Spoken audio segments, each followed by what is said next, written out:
Bulk drug park కావచ్చు, 6 కొత్త railway ప్రాజెక్టులు కావచ్చు, వీటన్నిటిని వచ్చే పెట్టుబడి దాదాపు 2,10,000 కోట్ల రూపాయల పెట్టుబడులు, 7.5 లక్షల మందికి ఉపాధి అవకాశాలు. అవినీతితో కూరుకుపోయి ఉపాధి అవకాశాలు లేక, ఉద్యోగ అవకాశాలు లేక విలవిల్లాడుతున్న సమయంలో మీరు నిలబడ్డారు. అందుకే ఈ రోజున ఈ 2 లక్షల పైచిలుకు పెట్టుబడితో 7.5 లక్షల ఉపాధి అవకాశాలు లభించి మనందరికీ ఇచ్చినందుకు మనస్ఫూర్తిగా ప్రధానమంత్రి శ్రీ నరేంద్ర మోదీ గారికి చేతులెత్తి నమస్కరిస్తున్నాం. ఇవి కాకుండా కొత్త హైవేల నిర్మాణం, విస్తరణ, అలాగే అమరావతి రాజధానికి పెట్టుబడులు, పోలవరంకి నిధులు, 15th ఫైనాన్స్ కమిషన్ నిధులు కానీ, జల్ జీవన్ మిషన్ కోసం ప్రతి ఇంటికి నీరు, రక్షిత మంచినీరు రావాలి ఆయన ఆకాంక్ష, ఆయన ఆశయం. మనకు గంట కాదు 24 గంటలు రావాలని పడ్డ తపన ప్రధానమంత్రి గారిది. వీటన్నిటికీ చేయగలుగుతున్నాం, ముందు ప్రారంభించామంటే మీరు మా మీద పెట్టిన భరోసా, మా మీద పెట్టిన నమ్మకం, గౌరవ ప్రధానమంత్రి గారి మీద మీరు చూపించిన నమ్మకం. ఈ రోజున అది 2 లక్షల పైచిలకు పెట్టుబడులుగా ఇక్కడికి వచ్చింది. ఎక్కడో మన మారుమూల గ్రామాల్లో 70 సంవత్సరాల పాలనలో గ్రామాలకి రోడ్డు లేదు.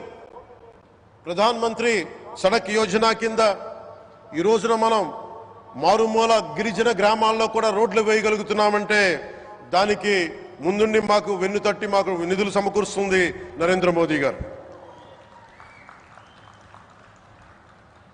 భారతం అభివృద్ధి పదంలో ఎందుకు చేశారు ఇవన్నీ అంటే, భారతదేశం అన్ని రాజ్యాలు, అన్ని రాష్ట్రాలు ఏ ఒక్కరు కూడా అభివృద్ధిలో వెనకపడకూడదు.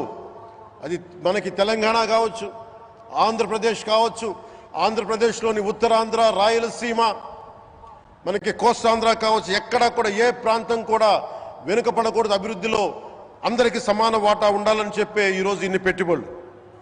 ఈ మోదీ గారి సంకల్పానికి, సహకారానికి, ఆయన గైడెన్స్కి మనస్ఫూర్తిగా నా కృతజ్ఞతలు.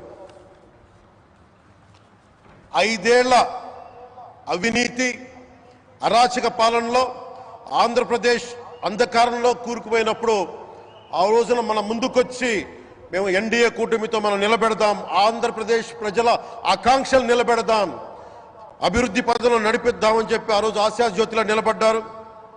అసలు అభివృద్ధికి ఆస్కారమే లేదు ఆంధ్రాకి అనే స్థితి నుంచి అభివృద్ధి అంటే ఆంధ్రానే అని చెప్పుకునేలా గౌరవ ముఖ్యమంత్రి గారి నాయకత్వం, చంద్రబాబు గారి నాయకత్వంలో, ప్రధానమంత్రి గారి నిర్దేశకత్వంలో, వారి సూచనలతో సహకారంతో కేబినెట్ కానీ, మంత్రివర్గ సహచరులు కానీ, ఎన్డీఏ కూటమి ఎమ్మెల్యేలు కానీ, మేమందరం కార్యకర్తలు అందరం కష్టపడతాం. అహిర్నిశలు రేయం భవళ్ళు కష్టపడతాం.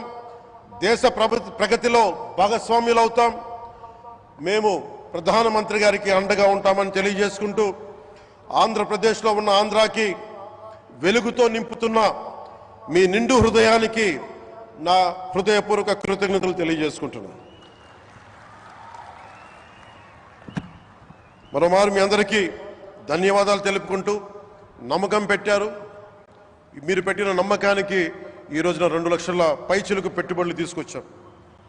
ప్రధానమంత్రి గారు ఉండటం వల్ల, సమర్థవంతులైన చంద్రబాబు గారు ఉండటం వల్ల మేమందరం నేర్చుకోవడానికి, పనిచేయడానికి సంసిద్ధంగా ఉన్నాం.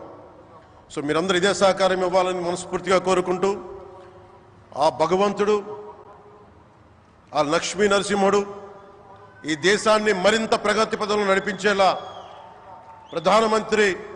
గౌరవ ప్రధానమంత్రి శ్రీ నరేంద్ర మోదీ గారికి దీర్ఘాయుష్ ఇవ్వాలి, ఆరోగ్యం ఇవ్వాలని మనస్ఫూర్తిగా కోరుకుంటూ, ఆ లక్ష్మీ నరసింహుడిని వేడుకుంటూ సెలవు తీసుకున్నాను.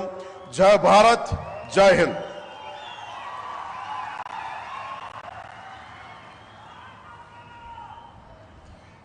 Thank you sir, thank you very much.